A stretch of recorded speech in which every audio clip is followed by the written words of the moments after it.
आज की वीडियो में मैं आपको बताने जा रहा हूं कि जब आप पूजा करते हैं तो आपको झटके क्यों लगते हैं।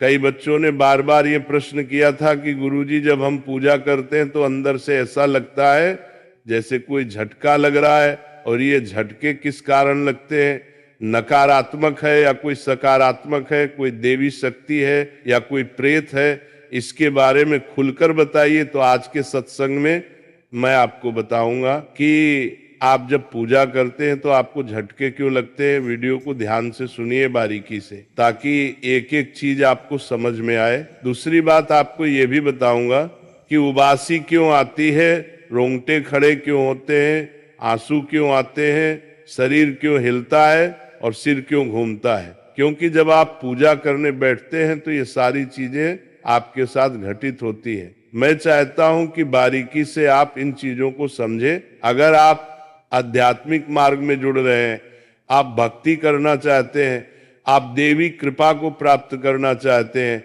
आप देवताओं को जो है आकर्षित करना चाहते हैं, अनुभव करना चाहते हैं, तो आपको इन चीजों के बारे में पता होना बहुत जरूरी है। कई बार पॉजिटिव शक्ति के चक्कर में कोई नेगेटिव जो ऊर्जा है वह आपके पास आ जाती है और आपका बुरा होता है। घर परिवार में झगड़े लड़ाई झगड़े बढ़ जाते हैं, दिक्कत बढ़ जाती है। ठीक है, तो आपको ये पता होना चाहिए कि आपके पास जो शक्ति आई है वह कोई नेगेटिव शक्ति तो नहीं है या कोई ऐसी शक्ति तो नहीं है वो किसी प्रकार से आपको नुकसान पहुंचाने की कोशिश कर रही है। तो वीडियो को ध्यान से सुनिए। दूसरी बात कि आप एक काम करना बिल्कुल जरूर शुरू कीजिए। रोजाना छत के ऊपर एक जो मिट्टी का बर्तन होता है उसमें पानी रखना शुरू कीजिए, पशुओं के लिए, पक्षियों के लिए, ताकि वह लोग पानी पी सके। पक्षियों के लिए, क्योंकि ये जिम्मेदारी हमारी है। पानी डालना शुरू कीजिए ताकि पक्षी जो है वो अपने तृप्त हो सके, पेट भर सके, क्योंकि इससे देव शक्तियां आपसे प्रसन्न होती हैं, पितृ आपके प्रसन्न होते हैं और आपके कुल देवी और कुल देवता का वास सदा आपके ऊपर बना रहता है। और आपको ये जो कुल देवी और कुल देवता है वो फर्श अर्श तक पहुंचा देते हैं इस काम से। तो चलिए शुरू करते हैं। देखिए, जब आप शुरुआत में पूजा करते हैं तो धीरे धीरे आपके पूजा का जो स्रोत है वो इतना मजबूत नहीं होता है, और धीरे धीरे जब आप पूजा करते हैं तो ऊर्जा बननी शुरू होती है, ऊर्जा आनी शुरू होती है, आपके इष्ट तक ऊर्जा आती है। जिस तरीके से बारिश जब होती है तो बारिश की बूंदें आपके ऊपर गिरती है, और धीरे धीरे 1 2 बूंद, 4 बूंद, 5 बूंद गिरते गिरते गिरते आपको वो बूंदें पूरी तरीके से भिगो देती हैं। उसी तरीके से जब आप पूजा शुरू करते हैं तो जिस इष्ट की सेवा करते हैं, जिस इष्ट की पूजा करते हैं, उनकी ऊर्जा हो कि बारिश होनी शुरू हो जाती है। कभी 1 किरण, कभी 2 किरण, कभी 3 किरण। तो इस प्रकार से आपको ऊर्जा धीरे धीरे प्राप्त होती है और आपका शरीर उस ऊर्जा में भीगता चला जाता है, भीगता चला जाता है, आपकी आत्मा तक वो ऊर्जा पहुंच जाती है।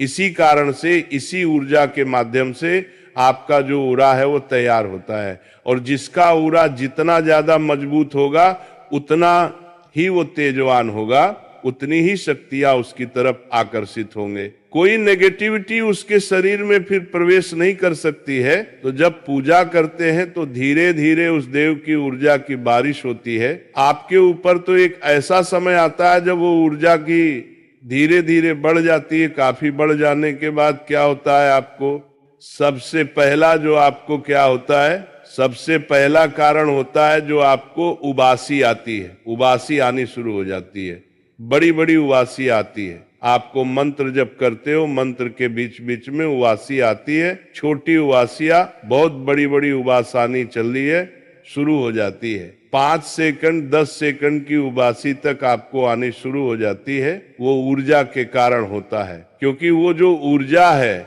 आपके शरीर में जब शोषित की जाती है ना, जब आपके शरीर में जाती है और शोषित होती है, वो ऊर्जा आपके शरीर को शुद्ध करने का काम करती है।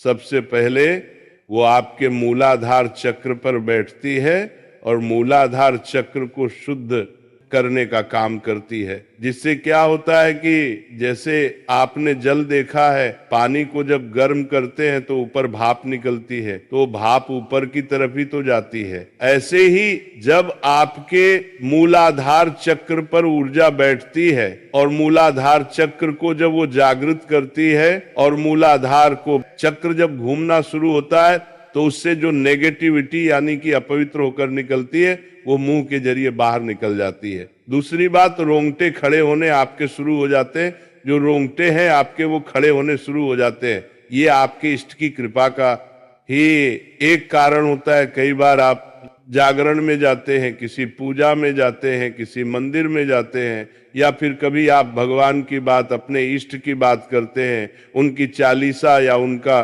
कोई पाठ सुनते हैं, मंत्र सुनते हैं, तो भी आपके साथ ऐसा होता है, क्योंकि जब आप वो सुनते हैं तो उस मंत्र की जो ऊर्जा है ना वो कनेक्ट होती है, वो जुड़ जाती है आपके अंदर की जो ऊर्जा से, इसलिए आपके साथ ऐसा होता है। ठीक है, अब बात करते हैं जो झटका लगता है वो क्यों लगता है। आपको झटका इसीलिए लगता है कि जब आप पूजा पाठ शुरू करते हैं तो जो नीचे की जो ऊर्जा होती है, जो मूलाधार चक्र पे जो ऊर्जा होती है, वो ऊर्जा एकदम ऊपर की तरफ जो है वो जोर लगाती है।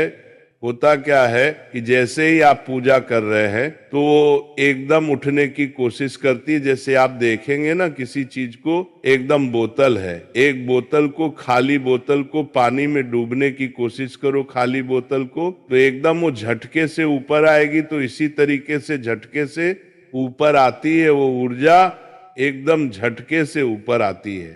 ठीक है, तो इसी कारण आपको झटके लगते हैं।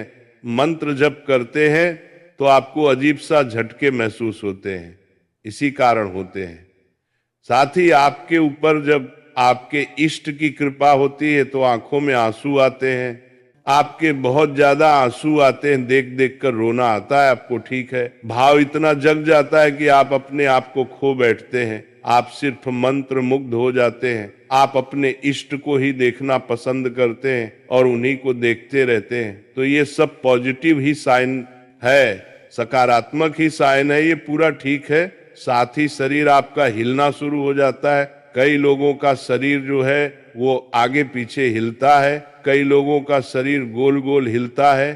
ठीक है, तो कई लोगों के शरीर में क्या होता है, किसी का हाथ जो है वो फड़फड़ा आता है, किसी की आंख फड़फड़ आती है, किसी का एक पैर जो है वो हिलता रहता है, किसी का एक कंधा हिलता रहता है। तो ये सब एक सकारात्मक ऊर्जा का कारण होता है, क्योंकि जो शक्ति आपके ऊपर आई है, आपके शरीर में जिस शक्ति ने प्रवेश किया है, वो शक्ति एक स्थान चुनती है, अपना उस स्थान पर जाकर वो बैठती है, और जिस स्थान पर वो जाकर बैठती है तो उस स्थान पर जो है ना वो झनकार होती है, स्पंदन होता है, वो चीजें, वो शक्ति हिलती है। ये कई लोगों का आपने देखा होगा, जब उनके ऊपर सवारी आती है तो उनका कोई एक हाथ हिलता है, कोई एक पैर हिलता है, कई बार सिर, सिर्फ गर्दन घूमती रहती है, कई लोगों का कंधा हिलता है। तो इसके ऊपर जो मैं आपको गुण बता रहा हूं, गुण चीजें, कि वो उसका कारण होता है कि जो शक्ति आपके शरीर में आ रही थी, जो प्रवेश कर रही है, वह अपने एक स्थान चुनती है और उस स्थान पर जाकर बैठ जाती है। तो जब इसी कारण से ऐसा होता है, ठीक है, और सिर जो घूमता है, वो सिर जो घूमता है, तो अगर सिर घूमेगा, सिर पर वो बैठेगी तो आगे चक्र पर जाकर बैठती है। जो आगे चक्र पर बैठती है, तो आगे चक्र पर क्या होता है, आगे चक्र के बीच में जब बैठती है तो आपका सिर जो है वो बहुत तेजी से रोटेट होता है, गोल गोल घूमता है। तो ये सब कारण है, और ये सब सकारात्मक कारण है, कोई नकारात्मक कारण नहीं है। कई बच्चे ने प्रश्न किया कि गुरुजी क्या जो सिर घूमता है या रोंगटे खड़े होते हैं कि ये नेगेटिव कारण है? ऐसा कुछ भी नहीं है, ऐसा कुछ भी नहीं है। बस इस चीजों का आपको ध्यान रखना चाहिए। और दूसरी बात, अपने इष्ट पर भरोसा करना चाहिए। कई बच्चे लाइव में पूछते हैं कि गुरुजी मेरी पूजा स्वीकार हो रही है कि नहीं हो रही है। आपकी पूजा स्वीकार 100% हो रही है। आप अपने हृदय में ये वास करके, ये भावना करके पूजा करो कि मेरी पूजा स्वीकार हो रही है और मेरे इष्ट जो हैं जिनकी मैं पूजा सेवा करता हूं वो मेरे सामने बैठे हुए हैं। कभी अपने मंदिर को ऐसा मत समझो कि तस्वीर रखी है, वहां पर मूर्ति रखी है। सदैव ये समझो कि वहां पर जो रखी हुई है वो मेरे इष्ट देव की, जो मेरे इष्ट देव है वो वहां पर विराजमान है, साक्षात बैठे हुए हैं। जब भी मंदिर से गुजरो तो प्रणाम करो। जैसे कोई बाप देखते हैं ना, बड़े बुजुर्ग, बड़े बूढ़े, आप जब भी बड़े बूढ़ों को देखते हो तो राम राम करते हो, इसी तरीके से।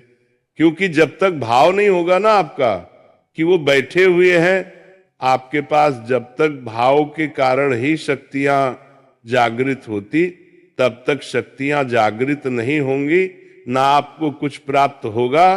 तो चलिए थोड़ा सा नाम जाप करेंगे। जय राधा रानी, जय श्री राधा रानी, जय राधा रानी, जय राधा रानी, जय राधा रानी, जय राधा रानी, जय राधा। बोलिए जय राधा रानी की जय।